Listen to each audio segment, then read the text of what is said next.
124వ కీర్తన మీరు తెరచి ఉంచండి. దీని నేపథ్యము అనగా దీని బ్యాక్గ్రౌండ్ మనం చూస్తే బహుశా దావీదు అబ్షాలోము దగ్గర నుండి పారిపోయినప్పుడు రాసి ఉండొచ్చు, లేదా ఆయనకు ఇబ్బందులు కలిగినప్పుడు, గొలియాతు లాంటి వాళ్ళు వచ్చినప్పుడు ఈ 124వ కీర్తన వ్రాసి ఉండవచ్చు. చాలా విషయాలు చెప్తూ ఉన్నారు. సరే, ఏదేమైనా కూడా దావీదు ఇబ్బందిలో ఉన్నప్పుడు ఆయన ఈ సంకీర్తన రాశాడు. ఈ 124వ కీర్తనలో యెహోవా మనకు తోడై ఉండని ఎడల అనే మాట 2 పర్యాయములు వ్రాయబడి ఉంది. యెహోవా మనకు తోడై ఉండని ఎడల మొదటి వచనంలో ఆ మాట ఉంది. మనుషులు మన మీదకు లేచినప్పుడు యెహోవా మనకు తోడై ఉండని ఎడల మొదటిసారి. రెండోసారి 3వ వచనంలో యెహోవా మనకు తోడై ఉండని ఎడల ఒక క్వశ్చన్ మార్క్ అక్కడ మనం చూస్తున్నాం. యెహోవా మనకు తోడై ఉండని ఎడల 2023వ సంవత్సరంలో యెహోవా మనకు తోడై ఉండని ఎడల ఎంత ప్రమాదానికి మనము గురైపోయి ఉండేవాళ్ళమో చూడండి. ఎన్నో తుఫానులు వచ్చాయి, తుఫానుల్లో సునామీ లాంటి తుఫానులు వచ్చాయి, చాలామంది మృతి చెందారు, మీకు తెలుసు. అలాగున్నే ఆ మధ్యకాలంలో మనందరికీ తెలుసు, మరి కరోనా వైరస్ వచ్చింది. కరోనా వైరస్ వచ్చినప్పుడు కొన్ని వేల మంది ప్రపంచవ్యాప్తంగా చనిపోయాడు. నీవు నేను ఇక్కడ కూర్చొని ఉన్నాము అంటే దాని భావం ఏంటి, దాని అర్థం ఏంటి అంటే యెహోవా మనకు తోడై ఉండని ఎడల మనం చనిపోయి ఉండేవారం. యెహోవా మనకు తోడుగా ఉన్నాడు. అందుకే ఈ ఉదయకాలమందు మనం దేవుని మందిరంలో కూర్చొని ఆయనను ఆరాధించగలుగుతూ ఉన్నాం. నేను ఒక దైవజనుని గురించి విన్నాను. ఆయన పేరు జాన్ గిబ్సన్ ప్యాటన్ అని ఆయన గురించి నేను విన్నాను. జాన్ గిబ్సన్ ప్యాటన్ అని ఆయన ఒక మిషనరీగా ఆయన భార్య మిషనరీగా హెడ్సన్ దీవులకు వెళ్ళారు. ఆ హెడ్సన్ దీవుల్లో ఉన్నటువంటి వాళ్ళు ఎలాంటి వాళ్ళంటే మనిషిని చంపి కాల్చి తినేవాళ్ళు. కొన్నిసార్లు వారు పచ్చి మాంసం కూడా తింటూ ఉండేవారు. ఆ విషయము ఈ హెడ్రిన్ గారికి బాగా తెలుసు, జాన్ ప్యాటన్ గారికి బాగా తెలుసు. అయినా కూడాను ఆయన అక్కడకు ఆయన వెళ్ళిపోయాడు. ఆ నరమాంస భక్షకుల దగ్గరకు ఆయన వెళ్ళిపోయి ఆయన భార్య ఒక చిన్న కుటీరం ఏర్పాటు చేసుకున్నారు. ఆ కుటీరంలో ఉంటూ వారికి దేవుని వాక్యాన్ని చెబుతూ వచ్చారు. వారి అలవాటులు మెల్లమెల్లగా నేర్చుకుంటూ వచ్చారు. ఒకరోజు రాత్రి ఒక ముఠా నాయకుడు చాలామందిని తీసుకొని ఈ జాన్ ప్యాటన్ అని ఆయన్ని చంపడానికని వచ్చారు. వీరు చిన్న కిటికీలో నుండి ఆ శత్రువులను చూచి ఆ ప్యాటన్ అని ఈ జాన్ ప్యాటన్ అని ఆయన భార్య మోకరించి ప్రార్థన చేస్తూ ఉన్నారు. మోకరించి ప్రార్థన చేస్తూ ఉంటే వాళ్ళందరూ అక్కడికి వచ్చారు, చుట్టూరు మూగి ఉన్నారు. కానీ ఈ మిషనరీని ఏమీ చేయకుండా వెళ్ళిపోయారు. 1-2 సంవత్సరాలు అయిన తర్వాత ఆ ముఠా నాయకుడు ఒక సభలో కనపడ్డాడు, ఒక మీటింగ్లో కనపడ్డాడు. ఈ జాన్ ప్యాటన్ గారి పక్కలోనే కూర్చుని ఉన్నాడు. అప్పటికి ఆయన రక్షణ పొందాడు. అప్పటికి ఆయన మారు మనసు పొంది క్రైస్తవుడయ్యాడు. ఈ మిషనరీ ప్యాటన్ అనే మిషనరీ ఆయనను గుర్తుపట్టి, నీకు జ్ఞాపకం ఉందా, కొన్ని సంవత్సరాల కిందట నీవు నీ ముఠ అంతా కూడా వచ్చి మా ఇంటి చుట్టూరా ఉన్నారు. ఆ దినం మేము చనిపోతామేమో అని అనుకున్నాం, భ్రమ చెందాం, కానీ మేము చనిపోలేదు. మమ్మల్ని ఏమీ చేయకుండా మీరు ఎందుకు వెళ్ళిపోయారు అని అడిగినప్పుడు అప్పుడు ఆ ముఠా నాయకుడు ఏమని చెప్పారంటే, అప్పటికి నేను ఇంకా మారు మనసు పొందలేదు, రక్షణ నేను పొందలేదు, నేను మిమ్మల్ని చంపాలనే వచ్చాను. మరి మిషనరీ అన్నాడు, ఎందుకు చంపలేదు అని అడిగితే, మేము వచ్చేసరికి తెల్లని బట్టలు వేసుకొని, ఒక చేతుల్లో దివిటీలు, ఒక చేతుల్లో ఖడ్గం పట్టుకొని ఎవరో మీ ఇంటి చుట్టూరా ఉన్నారు, వాళ్ళని చూచి భయపడి మేము పరిగెత్తుకుంటూ వెళ్ళాము. ఆ విషయము నిన్ను ఎప్పుడైనా అడుగుదామనుకున్నాను, అయినా ఎవరు ఆ తెల్లని బట్టలు వేసుకున్న వాళ్ళు, ఆ ఖడ్గం పట్టుకున్నటువంటి వాళ్ళు ఎవరు, ఆ దివిటీ పట్టుకున్న వాళ్ళు ఎవరు, మా ఊరికి వచ్చింది నీవు నీ భార్య మాత్రమే, ఇంతమందిని ఎట్లా సంపాదించావంటే మిషనరీ అన్నాడట, నాకు తెలియదు వాళ్ళెవరో, నా ప్రియ ప్రభువే పరలోకం నుండి వాళ్ళను పంపించాడు అని చెప్పారట. చూడండి, యెహోవా మనకు తోడై ఉండని ఎడల, ప్యాట్రన్ గారికి యెహోవా తోడై ఉండని ఎడల, ఆ మిషనరీకి దేవుడు తోడై ఉండని ఎడల ఎంత ప్రమాదము వాటిల్లేదో మీరు చూడండి. పక్షులు కానివ్వండి, జంతువులు కానివ్వండి, మనుషులు కానివ్వండి, తోడు లేకుండా ఉండలేరు. ఎందుకు అని అంటే, తోడు అనేది ఉంటే మాట్లాడడానికి, తోడు అనేది ఉంటే సహాయం చేయడానికి, తోడనే ఉంటే సహకారం చేయడానికి ఉంటుంది కదా. భార్య ఎక్కడికైనా వెళ్ళినా తోడు లేదని కొన్ని దినాలు చింతపడేవారు ఉన్నారు. భర్త ఎక్కడైనా పోయినా కొన్ని దినాలు తోడు లేరని చింతపడేవారు ఉన్నారు. ఒక దైవజనుడు ఇలా అన్నాడు, గర్భంలో ఉన్నప్పుడు, పిండంగా ఉన్నప్పుడు అమ్మ తోడుగా ఉంది. మనందరూ తెలుసు, పిండంగా ఉన్నప్పుడు అమ్మ తోడుగా ఉంటుంది. అమ్మ మన కొరకని మంచి పోషకాహారాన్ని తీసుకుంటుంది. అలాగనే పుట్టాక చిన్నపిల్లలంగా ఉన్నప్పుడు స్నేహితులు మనకి తోడుగా ఉంటారు. అది రెండవ దశ. మూడవది యువ దశ వచ్చినప్పుడు, యవ్వన ప్రాయం వచ్చినప్పుడు వివాహం చేసుకుంటాం. భార్య మనకి తోడుగా ఉంటుంది. మొదట గర్భంలో ఉన్నప్పుడు అమ్మ తోడుగా ఉంది, పుట్టాక స్నేహితులు తోడుగా ఉన్నారు. మరి యవ్వన ప్రాయం వచ్చిన తర్వాత భార్య, వివాహమైన తర్వాత భార్య తోడుగా ఉంది. వృద్ధాప్యంలో మళ్ళీ ఈ అమ్మ నాన్న వాళ్ళు పిల్లల దగ్గరికి వెళ్ళిపోతారు, పిల్లలు తోడుగా ఉంటారు. ప్రియమైన దేవుని బిడ్డలారా, అయితే తోడు లేని స్థలం ఒకటి ఉంది. నీకు నాకు తోడు లేని స్థలం ఒకటి ఉంది. భార్య కానివ్వండి, పిల్లలు కానివ్వండి, భర్త కానివ్వండి, మరి ఎవరైనా కానివ్వండి, అమ్మ కానివ్వండి, సమాధిలో మనకు తోడుగా ఉండలేరు. అక్కడి వరకు వాళ్ళు రాలేరు. అక్కడి వరకు ప్రయాణమై మట్టి వేయడానికి, పువ్వులు వేయడానికి సమాధుల తోట వరకు నీ భార్యో లేకపోతే నీ పిల్లలో నీ భర్తో రావచ్చు. కానీ సమాధిలో నీ ఉన్నప్పుడు తోడుగా ఉండేవాళ్ళు ఎవరూ లేరు. కానీ అక్కడ ఎవరు తోడుగా ఉన్నారు అని అంటే, యెహోవా దేవుడు మనకు తోడుగా ఉన్నాడు. హల్లెలూయా చెప్దామండి. హల్లెలూయా. భార్య రాని స్థలానికి, భర్త రాలేని స్థలానికి, అలాగనే పిల్లలు రాలేని స్థలానికి దేవుడు తోడుగా ఉన్నాడని మనం చూస్తున్నాము. ఆ తర్వాత కూడా సమాధి ఆవల కూడా మనం పరలోకానికి వెళ్ళిన తర్వాత మన ప్రియ ప్రభు మనకు తోడుగా ఉన్నాడని నమ్మి దేవుని వందనాలు చెల్లిస్తున్నాం. ఈ ఉదయకాలమందు తోడుని గురించి 3 మాటలు నేను చెప్పాలని ఆశపడుతున్నాను. ఒకటి, యాకోబు తోడు గురించి ఆయన మాట్లాడుతున్నాడు. ఆదికాండము 31వ అధ్యాయాన్ని మీరు గమనించండి. ఆదికాండం 31వ అధ్యాయాన్ని మీరు గమనించండి. తోడు గురించి ఆయన ఏమంటున్నాడు? ఇస్సాకు లాబానుతో, వాళ్ళ మామతో ఏమంటున్నాడు? మొదటి విషయం, దేవుడు నాకు తోడై ఉండని ఎడల. ఇస్సాకు భయపడిన దేవుడు నాకు తోడై ఉండని ఎడల కదండి. ఆ మాట 42వ వచనంలో మనం చూస్తున్నాం. చదువుదామా? 42వ వచనంలో, ఇస్సాకు భయపడిన దేవుడు నాకు తోడై ఉండని ఎడల అంటున్నాడు. అవును, వాళ్ళ నాన్న ఇస్సాకు అంటే యాకోబు వాళ్ళ నాన్న. యాకోబు దేవుడు నాకు తోడుగా ఉండకపోతే, అబ్రహాము దేవుడు నాకు తోడుగా ఉండకపోతే, మన పితరుల దేవుడు నాకు తోడుగా ఉండకపోతే, ఆయన ఏమంటున్నాడంటే, నీవు నన్ను ఒట్టి చేతులతోనే పంపించి వేసి ఉందువు అని అంటున్నాడు. ఇప్పుడు ఒట్టి చేతులు కాదు. చూడండి, యాకోబు ఒక మామూలు కర్ర తీసుకొని వెళ్ళిపోయాడు. ఒక మామూలు కర్ర తీసుకొని వెళ్ళాడు. కానీ ఇప్పుడైతే ఆ కర్ర ఆయన చేతిలోనే ఉంది. వేల కొలది గొర్రెలు, వేల కొలది మేకలు, 100 కొలది ఒంటెలు, వేల కొలది ఎద్దులు, ఇవన్నీ కూడా ఉన్నాయి. లాబానుతో అంటున్నాడు యాకోబు, దేవుడు, నా ప్రియమైన దేవుడు నాకు తోడుగా ఉండకపోతే నేను ఒట్టి చేతులతోనే నా తండ్రి దగ్గరికి నేను వెళ్ళి ఉండేవాడిని. నా దేవుడు నాకు తోడుగా ఉన్నందువలన ఈ 20 సంవత్సరాలు నేను నీకు ఊడిగం చేశాను. 20 సంవత్సరాలు, 14 సంవత్సరాలు, 7 సంవత్సరాలు ఒక భార్య కోసమని, 7 సంవత్సరాలు ఇంకొక భార్య కోసమని నేను కొలువు చేశాను. మొత్తము 20 ఏండ్లు మామ నేను నీ దగ్గర ఉన్నాను. ఒకవేళ నా ప్రియ ప్రభు నాకు తోడుగా ఉండకపోతే రిక్తహస్తాలతో నేను తిరిగి కనాను దేశానికి వెళ్ళి ఉండేవాడిని. పగలు ఎండ నేను భరించాను అంటున్నాడు. ఆ 31వ వచనంలో, రాత్రి మంచుకు నేను క్షీణించాను అంటున్నాడు. మూడవది, నిద్ర నా కన్నులకు దూరమైంది అంటున్నాడు. నీవు ఒక మామగా ఉండి 10 మారులు నా జీతాన్ని నీవు మార్చావు.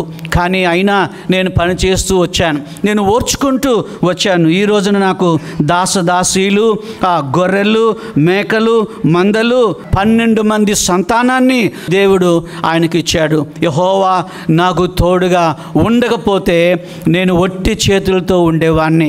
ఈ ఉదయకాలమందు నేను మీకు జ్ఞాపకం చేస్తున్నాను, మనం కూడా ఒకప్పుడు ఒట్టి చేతులతోనే ఉన్నాం.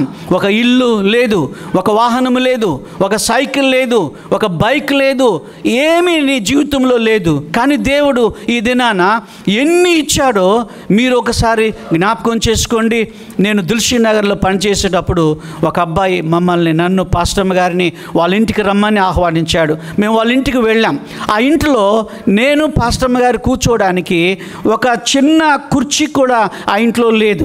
అబ్బాయి నేను అడిగాను, ఏం పని చేస్తావు అబ్బాయి అని అంటే, అబ్బాయి అన్నాడు, నేను ఇసుక పడతానండి, ఈ కన్స్ట్రక్షన్ దగ్గరికి వెళ్ళి ఇసుక పడతాను, వాళ్ళు ఏదైనా ఇస్తే అమ్మ నేను బ్రతుకుతున్నాం, చెల్లి కూడా ఉంది అని అన్నాడు. మరి ఎక్కడ కూర్చోవాలి మేము? ఆయన పైన టవల్ ఉంటే ఆ టవల్ కింద పరిచాడు, ఆ టవల్ మీదనే మేమిద్దరం కూర్చున్నాం. పర్వాలేదు, మాకు సంతోషమే, ఎందుకంటే ఆయన ఇంట్లో కనీసం స్టూల్ కూడా లేదు. కొన్ని ఏళ్ళ తర్వాత మా ఇంటికి వచ్చాడు ఆయన. మా ఇంటికి వచ్చి, నేను పార్సనేజీలో ఉన్నాను, పాస్టర్ గారి ఇల్లు అంటారు, పార్సనేజీలో నేనున్నాను. అయ్యగారు ఒక చిన్న బండి కొనుక్కున్నాను, మీరు అమ్మగారు బయటకు వచ్చి ప్రార్థన చేయండి అని అన్నాడు. హల్లెలూయా చెబుదామా? హల్లెలూయా, దేవుడికి వందనాలు. బయటకు వెళ్ళాను. నేను ఏదైనా ఒక మోపెడ్ కొరకని చూస్తున్నాను, ఏదైనా ఒక సైకిల్ కొరకు చూస్తున్నాను, ఏదైనా ఒక చిన్న వాహనం 2 వీలర్ కొరకని నేను చూస్తున్నాను. ఏదయ్యా నీ బండి అని నేను అడిగితే ఆ ముందు హోండా ఉంది, 4 వీలర్ ఉంది, హోండా ఉంది. నేను అన్నాను, అరే నేనేదో మామూలు బండి అనుకున్నాను, నీవు ఎలా ఇంత దీవించబడ్డావు? నేను ఎలా వచ్చింది ఆయనకి డబ్బని నేను అడగలేదండి, ఈ రోజుకి కూడా నేను ఆయన అడగలేదు. మరి ఎలా కష్టపడ్డాడో మనకు తెలియదు, ఎవరి పేరు మీద తీసుకున్నాడో.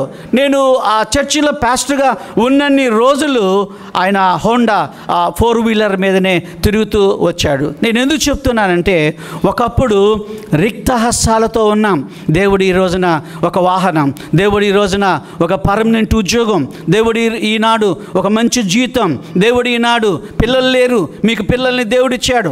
ఆఫీసు లేదు, దేవుడు మీకు ఆఫీసు ఇచ్చాడు. కానీ మనం ఏం చేస్తున్నామంటే, దేవుని మందిరానికి వచ్చేటప్పుడు ఒట్టి చేతులతో మనం వస్తూ ఉన్నాం. దశమ భాగం ఇచ్చే అలవాటు ఇంకా నీ జీవితంలో నువ్వు నేర్చుకోలేదు, ఒట్టి చేతులతోనే ఉన్నావు. నా తల్లికి అలవాటు లేదని నీవు అనుకోవచ్చు, నా తండ్రికి అలవాటు లేదని నీవు అనుకోవచ్చు.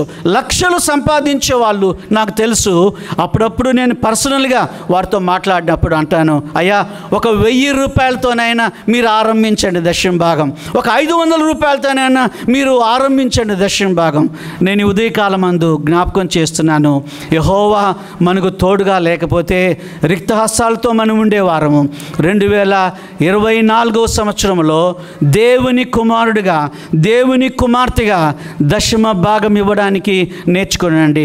నా తండ్రికి అలవాటు ఉంది, నాకు అలవాటు వచ్చింది, నా అలవాటు నా పిల్లలకి వచ్చింది.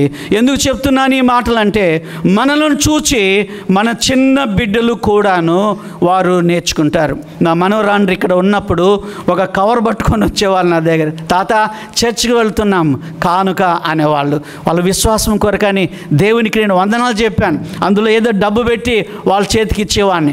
సండే స్కూల్కి వెళ్తే కూడా అక్కడి నుండి వచ్చి ఇక్కడ కూర్చొని, తాత ఈరోజు నువ్వు కానుక ఇవ్వలేదు అని ఇక్కడికి వచ్చేవాళ్ళు. ఎందుకు చెప్తున్నానంటే, మన అలవాట్లే మన పిల్లలకి వస్తాయి. లాబాను ఒకే ఒక్క కర్రతో మామగారి ఇంటికి వెళ్ళాడు. ఎంత సంపద, ఎన్ని దినాలు శ్రమించాడు. ఎండకు ఎండనన్నాడు, పగలు ఎండ, రాత్రి మంచు, నిద్రలేని కన్నులు. 10 మార్లు నా జీతాన్ని మామ నీవు మార్చావు. ఒకవేళ యెహోవా నాకు తోడుగా లేకపోతే నేను ఇదంతా సంపాదించుకుని ఉండేవాడిని కాదు. ఈ ఉదయకాలమందు దేవునితో ఒక మాట చెప్దాం, ప్రభువా నీవు తోడుగా ఉన్నందువలన నాకు ఒక మంచి భార్య, నీవు తోడుగా ఉన్నందువలన నాకు ఒక మంచి భర్త, నీవు నాకు తోడుగా ఉన్నందువలన సంతానము, నీవు నాకు తోడుగా ఉన్నందువలన మంచి సాలరీ, నీవు నాకు తోడుగా ఉన్నందువలన ప్రమోషన్, నీవు నాకు తోడుగా ఉన్నందువలన అనేక తలాంతులు నీవు నాకు ఇచ్చావని దేవునికి వందనాలు తెలియపరుద్దాం. రెండవ విషయాన్ని చూద్దాం. యాకోబు అన్నాడు, యెహోవా నాకు తోడై ఉండని ఎడల అని అన్నాడు. ఒట్టి చేతులతోనే నేను ఉండిపోయేవాడిని అని అంటున్నాడు. కానీ ఇప్పుడు ఆయన ఒట్టి చేతులతో కాదు, గట్టి చేతులతో ఆయన ఉన్నాడు. దేవుడికి వందనాలు చెల్లిస్తున్నాం. అలాగనే రెండవ విషయాన్ని చూద్దాం. 124వ కీర్తన చూడండి. మనుషులు మన మీదకు లేచినప్పుడు యెహోవా మనకు తోడై ఉండని ఎడల, వారి ఆగ్రహము మన పైన రౌలుకొని ఉన్నప్పుడు యెహోవా మనకు తోడై ఉండని ఎడల, వారు మనలను ప్రాణముతోనే మింగివేసి ఉందురు. జలములు మనమును ముంచివేసి ఉండును, ప్రవాహము మన ప్రాణముల మీదుగా పొర్లి ఉండును. ఎన్ని కారణాలు ఇక్కడ చెప్తా ఉన్నాడు చూడండి. యెహోవా దావీదుకు తోడుగా ఉండకపోతే మరి శత్రువులైనటువంటి మీ అందరూ తెలుసు కదా, ఆయన శత్రువులు సౌలు ఒక శత్రువుగా ఉన్నాడు. అలాగనే గిలాదు నుండి వచ్చినటువంటి వ్యక్తి, అజాన్బహుడు అయినటువంటి వ్యక్తి ఆయన శత్రువుగా ఉన్నాడు. వారు దావీదు ప్రాణంతోనే మింగివేసి ఉందరు. ప్రాణం తీసాక కాదు, ప్రాణం ఉండగానే జలములు ఆయన మీదకు ముంచివేసి ఉండును అంటున్నాడు. ప్రవాహములు మన ప్రాణం మీదకు వచ్చి ఉండును, పొర్లి పారు ఉండును. వారు పండ్లకు మనలను అప్పగించని యెహోవా స్తుతి నొందునుగాక అని చెప్తా ఉన్నారు. దావీదు ప్రార్థనాపరుడు, దావీదు మంచి వ్యక్తి, దావీదు ప్రవక్త అయి ఉన్నాడు, దావీదు శ్రేష్టమైనటువంటి వాడు, దావీదు గాయకుడు, దావీదు రాజు, దావీదు చక్రవర్తి. ఆయన అంటున్నాడు, యెహోవా నాకు తోడుగా లేకపోతే 20 పర్యాయములు సౌలు నా మీదకు ఈట విసిరాడు, నేను ఎప్పుడు చనిపోయి ఉండేవాడిని. దేవుడు నాకు తోడుగా ఉన్నది వలన ఆయన ఈటే ప్రక్కకు వెళ్ళిపోయింది, కానీ నేను ఆ ఈటకు పాలు కాలేదు అని ఆయన చెప్తా ఉన్నాడు. హిట్లర్ జీవించున్న కాలంలో ఆయన వేరే దేశానికి యుద్ధానికి వెళ్ళారు. ఆ దేశం వాళ్ళకి సరైన సైన్యము లేదు, సరైనటువంటి తుపాకులు లేవు, సరైనటువంటి మరి పడవలు లేవు. అందుకని హిట్లరు వాళ్ళ మీద జయించడానికి వెళ్ళారు. అందరికి ఒకలాంటి భయము, హిట్లరు అందరిని జయిస్తూ వచ్చాడు అని వాళ్ళు అనుకుంటూ ఉన్నారు. మన దగ్గర ఎక్కువ సైన్యం లేదు, హిట్లర్ దగ్గర ఎక్కువ సైన్యం ఉంది. హిట్లర్ దగ్గర తుపాకులు ఉన్నాయి, హిట్లర్ దగ్గర విమానాలు ఉన్నాయి, హిట్లర్ దగ్గర అన్ని సౌకర్యాలు ఉన్నాయి, మన దగ్గర ఏమీ లేవు. ఒక దైవజనుడు ఆ దేశం అంతటికి కూడాను ఒక ప్రకటన ఇచ్చాడు. ఏంటంటే, మన దగ్గర సైన్యము లేదు అఫ్కోర్స్ అని అన్నాడు, మన దగ్గర విమానాలు లేవు పర్వాలేదు అని అన్నాడు, మన దగ్గర తుపాకులు లేవు పర్వాలేదు, అందరము ఒక దినము ఉపవాసం ఉందాము అని అన్నాడు. హల్లెలూయా చెప్దామండి, హల్లెలూయా. వాళ్ళందరూ కూడాను ఉపవాసం ఉన్నారు. వారిని హిట్లర్ జయించలేకపోయాడు. కారణం ఏంటి? చిన్న దేశమే, తుపాకులు లేనటువంటి దేశమే, కానీ దేవుడు వారిని సంరక్షించాడు. ఎందుకంటే పిల్లలు మోకాళ్ళ మీద ఉండాలి, పెద్దలు మోకాళ్ళ మీద ఉండాలి, అలాగనే మహిళలు మోకాళ్ళ మీద ఉండాలి. హిజ్కియా కూడా అలాగనే చేశాడు. అందరికీ ఉపవాసమును ఆయన ప్రకటించాడు. అందరూ ప్రభును స్తుతిస్తూ ఉండాలి. ఈ దినం ఎవరు భోంచేయద్దు అని అన్నారు.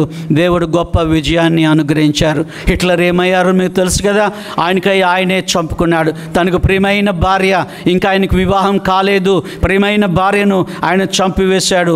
ఎక్కడో క్రింద భూగర్భంలో ఉన్నాడు. తనకు చాలా ప్రియమైన కుక్కను కూడా చంపి ముగ్గురు ఆత్మహత్య చేసుకొని చనిపోయారు.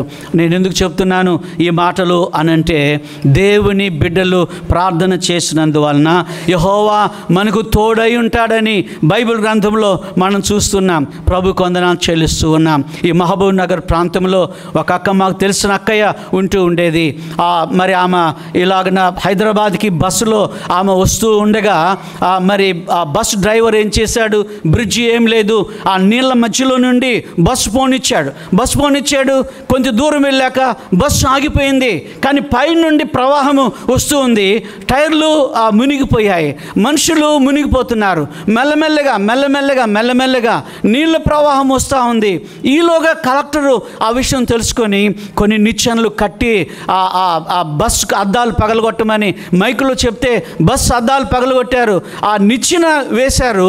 అయితే ఆ నిచ్చెన మీద ఒక్కొక్కరు రావాలంటే కనీసం 4-5 మంది తప్ప ఎక్కువ మంది రాలేరు. కానీ మన క్రైస్తవురాలు ఒక ఆమె, పాపం నాకంటే ముందు ఎవరైనా వృద్ధులు ఉంటే మీరు వెళ్ళండి అని వాళ్ళని పంపించింది. ఆమె కూడా దాటి రాగలిగింది. ఆ బస్సులో ఉన్న వాళ్ళ వాళ్ళందరూ కూడా చనిపోయారు.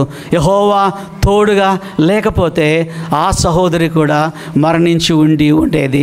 అందుకే దావీదు అంటున్నాడు, యెహోవా మనకు తోడై ఉండని ఎడల. ఈ ఉదయకాలమందు దేవుడు నీకు తోడై ఉండకపోతే జ్వరం వచ్చినప్పుడే నువ్వు చచ్చిపోయి ఉండేవాడు. యెహోవా నీకు తోడై ఉండకపోతే కరోనా వచ్చినప్పుడే నువ్వు చనిపోయి ఉండేవాడివి.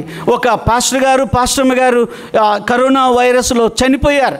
కానీ పిల్లలు చాలా చిన్న పిల్లలు, అనగా టీనేజ్లో ఉన్నారు. వాళ్ళు అనుకున్నారు ఆ పాస్టమ్మ గారు చనిపోయారు గనుక గుడి లేదు అని అనుకున్నారు. ఆ చిన్న బిడ్డలు వాళ్ళని అమ్మ నాన్నను ప్రాతిపెట్టి వచ్చి వాళ్ళు అన్నారు, గుడి ఉంది, మేము నడిపిస్తాం, మేము పాటలు పాడతాం, మేము కీబోర్డ్ ప్లే చేస్తాం, మేము డ్రమ్స్ వాయిస్తాం, మేము పాటలు పాడతాం, మీరందరూ రండి, నా తల్లిని నా తండ్రిని ప్రేమించేవారైతే మీరందరూ రండి.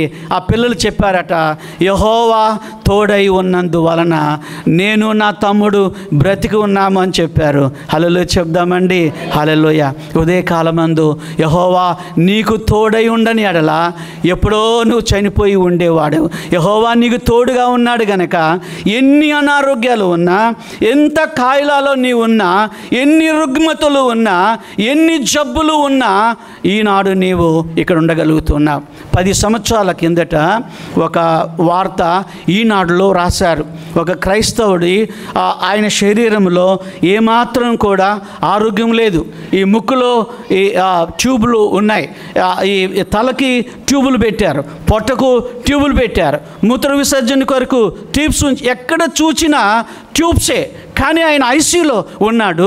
డాక్టర్లు చెప్పారు, బ్రదర్ మీరు కొన్ని రోజులు మాత్రమే బ్రతకగలుగుతారు, కొన్ని రోజులు మాత్రమే మీరు జీవించగలుగుతారు, పర్వాలేదు. ఆయన బెడ్ మీద ఉండి ఐసీయూలో ఉండి దేవుని స్తుతిస్తూ వచ్చాడు. ఆయన ఆ బెడ్ మీద ఉండి ఎన్ని పాటలు రాశాడో మీకు తెలుసా? 800 పాటలు రాశాడు ఆయన. ఎన్ని పాటలు అండి? 800 పాటలు. మళ్ళీ చెప్దాం, ఎన్ని పాటలు? నువ్వు బెడ్ మీద ఉంటే అన్ని పాటలు రాయగలుగుతావా? మరి దేవుణ్ణి దూషిస్తామేమో, దేవుడు ఎందుకు నాకే పెట్టాడు, ఎవడు లేడా అని మనం అనుకుంటామేమో. 800 పాటలు రాశాడు. ఆ 800 పాటలు కూడాను కృతజ్ఞతా పాటలు. ఏ పాటలండి? కృతజ్ఞతా మళ్ళీ చెప్పండి, ఏ పాటలు? కృతజ్ఞతా పాటలు. శ్రమలో ఉన్నప్పుడు, ఇబ్బందిలో ఉన్నప్పుడు, కష్టంలో ఉన్నప్పుడు ఆ యవనస్తుడు పాటలు రాయగలిగాడు. తర్వాత ఏమైందో మనకు తెలియదు. యెహోవా లాబానుతో యాకోబు అంటున్నాడు, యెహోవా నాకు తోడై ఉండని ఎడల ఒట్టి చేతులతోనే నీవు నన్ను పంపివేసి ఉండేవాడు మామగారు అని అంటున్నాడు. రెండవది దావీదు అంటున్నాడు, యెహోవా మనకు తోడై ఉండని ఎడల వారు మనలను ప్రాణముతోనే మింగివేస్తుందురు, జలములు మన మీద మనలను ముంచివేసి ఉండును, ప్రవాహములు మన ప్రాణం మీదకు పొర్లి పారి ఉండును, వారి పనులకు అప్పగించని యెహోవా స్తుతి నొందును గాక, ఉరి తంపబడను, మనము తప్పించుకొని ఉన్నాము, భూమి ఆకాశమును సృజించిన యెహోవా నామముననే మనకు సహాయము కలుగుతూ ఉంది అంటున్నాడు. మూడవ విషయం ఏంటంటే, యోహాను సువార్త 11వ అధ్యాయము 21వ వచనం. మార్తమ్మ ప్రభుతో అంటుంది, యాకోబు లాబానుతో అన్నాడు, దావీదు నీతో నాతో అన్నాడు, ప్రభుకు వందనాలు చెల్లిస్తున్నాం. అలాగనే మార్త ప్రభుతో అంటూ ఉంది, లాజరు చనిపోయాడు, సమాధిలో ఉన్నాడు లాజరు, 4 రోజులు అయిపోయింది, వాసన కొడుతూ ఉన్నాడు. బండ ఒకటి ఆ సమాధి మీద ఉంచారు, ఆయన సమాధిలో ఉన్నాడు, వాసన కొడుతూ ఉన్నాడు. బట్టతో బాగా చుట్టారు, బ్యాండేజ్ లాగా చుట్టారు లాజర్ని. బేతనీలో ఉన్న సమాధిలో తొట్టులో ఆయన సమాధిలో పడుకోబెట్టారు. అప్పుడు ప్రభు ఆ ఊరికి వచ్చాడు. పిలిచినప్పుడేమో రాలేదు, కానీ వాళ్ళు మెల్లగా ఉన్నప్పుడు అంతా ఆ మెమోరియల్ మీటింగ్ అంతా అయిపోయిన తర్వాత, ఫ్యూనరల్ అంతా అయిపోయిన తర్వాత నింపాదిగా ఆయన వచ్చినట్టుగా బైబిల్లో మనం చూస్తూ ఉన్నాం. అప్పుడు మార్త ఏమంటుంది? 11వ అధ్యాయము 21వ వచనంలో మార్త ఏమంటుంది? మార్త యేసుతో, ప్రభువా నీవిక్కడ ఉండని ఎడల నా సహోదరుడు చావకుండును, నీవిక్కడ ఉండని ఎడల నా సహోదరుడు చావకుండు. మళ్ళీ చెప్దామా? నీవిక్కడ ఉండని ఎడల నా సహోదరుడు చావకుండును. అక్కడేమో యాకోబు యెహోవా నాకు తోడై ఉండని ఎడల అని అన్నాడు. దావీదు మహారాజు ఇప్పుడేమో యెహోవా మనకు తోడైండని ఎడల అని దావీదు చెప్తున్నాడు. ఇప్పుడేమో మార్తమ్మ ఏమంటుంది, లాజరు చనిపోయాడు, బ్రదర్ చనిపోయారు, దుఃఖంలో ఉన్నారు, అందరూ వాళ్ళని ఓదార్చడానికని వచ్చారు, ఆదరించడానికని వచ్చారు. ఇప్పుడు మార్తమ్మ ఏమంటుంది, ప్రభువా నీవిక్కడ ఉండిన ఎడల నా సహోదరుడు చావకుండును. ఇది నిజమా అబద్ధం అండి? నిజమా అబద్ధం. ఎందుకు అబద్ధం అంటున్నా అంటే, ప్రభు అక్కడ లేడా? లాజరు చచ్చిపోయినప్పుడు ప్రభు అక్కడ లేడా? మా డాడీ చనిపోయినప్పుడు ప్రభు అక్కడ లేడా? ఆయన ఉన్నాడు. మీ తాతగారు చనిపోయినప్పుడు ప్రభు లేడా? ఆయన ఉన్నాడు. ఎవరు తీసుకెళ్లారు పరలోకానికి? ప్రభువే తీసుకొని వెళ్ళాడు. ఆయన లేని స్థలం అంటూ ఎక్కడైనా ఉందా? ఒకసారి ఒక అబ్బాయి ఎవరో ఒక పాస్టర్ గారి దగ్గరికి వచ్చి, పాస్టర్ గారు ఏం బాబు అంటే, నేను పాపం చేయొచ్చా అని అడిగాడట. ఏంటి క్వశ్చన్? నేను పాపం చేయను అన్నారట. మంచిదండి, చాలా థ్యాంక్స్, ఇలా ఏ పాస్టరు చెప్పలేదు అని అనుకుంటూ వాడు వెళ్ళిపోతా ఉంటే మళ్ళీ పిల్లవాడిని పిలిచాడట పాస్టర్ గారు. పిలిచి, అరే పాపం చెయ్యి, కానీ దేవుడు లేని స్థలం ఏదైనా ఉంటే అక్కడ పాపం చేయని అన్నాడట. అలాంటి స్థలం ఎక్కడైనా ఉందండి? లేనే లేదు. నీవిక్కడ ఉన్నట్లయితే నా సహోదరుడు లాజరు చనిపోయి ఉండేవాడు కాదు అని అంటుంది. ప్రభు లేడా? లాజరు చనిపోయినప్పుడు ఆయన అక్కడే ఉన్నాడు. లాజరుని పిలిచింది ఆయనే. లాజరు నిన్ను పరలోకానికి తీసుకెళ్తున్నాను అని చెప్పింది ఆయనే. ప్రియమైన దేవుని బిడ్డలారా, ఈ మార్తమ్మ యేసు ప్రభుల వారిని బేతనీకు కట్టేసింది. ఒక పశువుని కట్టేసినట్టుగా కట్టేసింది. ఎందుకు కట్టేసిందంటే, ఆయన ఒకవేళ ఇక్కడ ఉంటే నా తమ్ముడు చచ్చిపోయి ఉండేవాడు కాదు. ఆయన ఎక్కడ ఉన్నా లాజరు చనిపోయి ఉండేవాడు. ఆయనకు ఒక పేరు క్రిస్మస్ దినాలలో మనం చూస్తున్నాం కదండి. ప్రభుకి ఏం పేరు ఉంది? దేవదూతలు మరియమ్మకి అన్నారు, ఏం పేరు పెడతావు నీ కొడుకు అన్నారు? ఇమ్మానుయేలు. చెప్దాం ఏం పేరండి? ఇమ్మానుయేలు. మళ్ళీ చెప్దాం ఏం పేరు? ఇమ్మానుయేలు. ఇమ్మానుయేలు అంటే గాడ్ విత్ అస్ అని అర్థం. దేవుడు మనకు తోడు అని అర్థం. అవును, దేవుడు ఎల్లప్పుడూ మనతో కూడా ఉన్నాడు. ప్రియమైన దేవుని బిడ్డలారా, అమ్మతో ఉన్నాడు, నాన్నతో ఉన్నాడు, స్కూల్లో ఉన్నప్పుడు పిల్లలతో ఉన్నాడు, ప్రయాణించేటప్పుడు ఆయన ఉన్నాడు, విమానంలో వెళ్ళేటప్పుడు ఆయన ఉన్నాడు. ఆయన లేని స్థలం అంటూ ఏదీ లేదు. 139వ కీర్తనలో ఆకాశానికి ఎక్కినా నీవు అక్కడ ఉన్నావు, పాతాళానికి వెళ్ళినా నీవు అక్కడ ఉన్నావు, నేను ఎక్కడికి వెళ్ళినా నీ చెయ్యి నన్ను పట్టుకుంది అని 139వ కీర్తనలో ఆ కీర్తనాకారుడు అంటూ ఉన్నాడు. యేసు ప్రభు సర్వంతరయామి. ఒకే టైంలో పరలోకంలో ఉంటాడు, ఒకే టైంలో భూమి మీద ఉంటాడు, ఒకే టైంలో పాతాళంలో కూడా ఉండగలిగిన దేవుడు, సర్వాంతరయామి అయినటువంటి దేవుడు. ఆయన ఎప్పుడైనా ఎక్కడైనా ఉండగలిగినటువంటి దేవుడు, ఇమ్మానుయేలు దేవుడు. మార్తమ్మ అపోహ పడుతూ ఉంది, మార్తమ్మ అపార్థం చేసుకుంటూ ఉంది.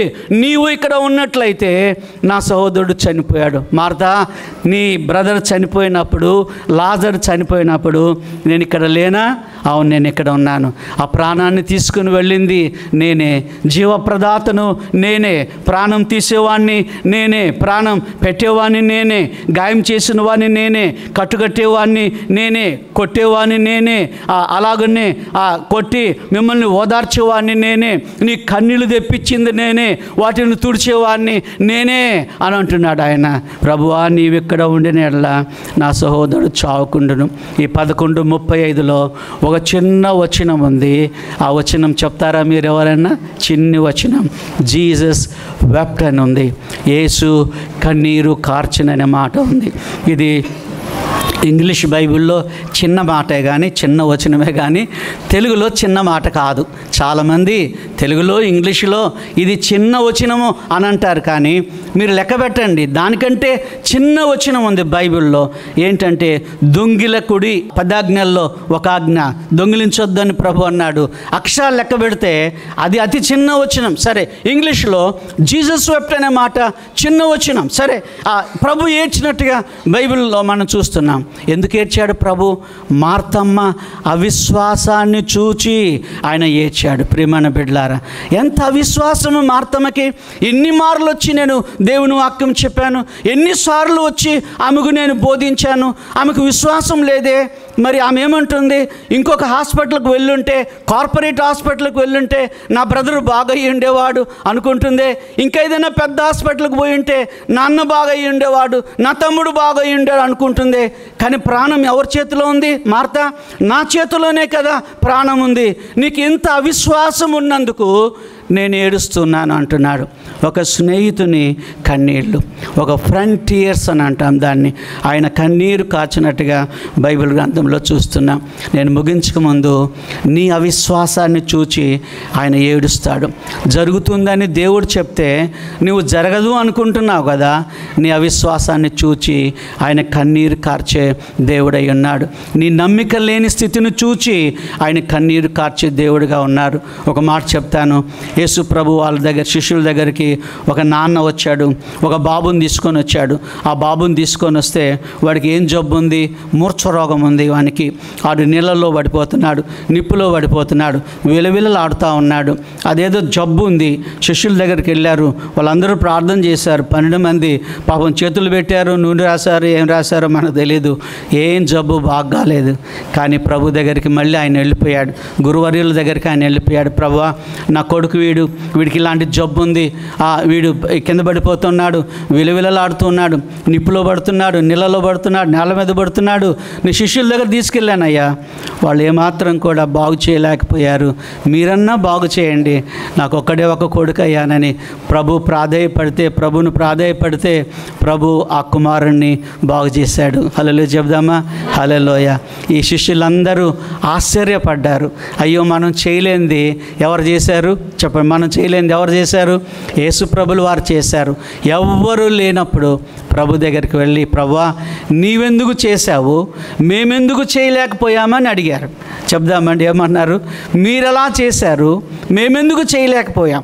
ప్రభు అన్నాడు ఒకే ఒక మాట, మీ అవిశ్వాసము అని అన్నారు. ఏ విశ్వాసం అండి? అవిశ్వాసం. ఆ విశ్వాసానికి పక్కలో పెడితే ఏమవుతుంది? అవిశ్వాసము, అన్ఫెయిత్ అని. గమనించారా? నీ అవిశ్వాసాన్ని చూచి, మార్త అవిశ్వాసాన్ని చూచి, మరియా అవిశ్వాసాన్ని చూచి ఆయన అద్భుత కార్యాలు చేయలేదు. అలాగనే నజరేతులో ఉన్న బిడ్డలందరూ సొంత ఊరు వాళ్ళే. మరియమ్మది నజరేతే, యోసేపుది నజరేతే, యేసు కూడా నజరేతులో పుట్టలేదు కానీ నజరేతులో పెరిగాడు. వారి అవిశ్వాసమును చూచి ఆయన ఒక్క సూచక్రియ కూడా వారి మధ్య చేయలేదని బైబిల్లో ఉంది. ప్రియమైన దేవుని బిడ్డలారా, గమనించండి. నేను చెప్పవలసిన విషయం ఏంటి అని అంటే, మార్త అవిశ్వాసాన్ని చూచి ఆయన ఏడ్చినట్టుగా బైబిల్లో ఉంది.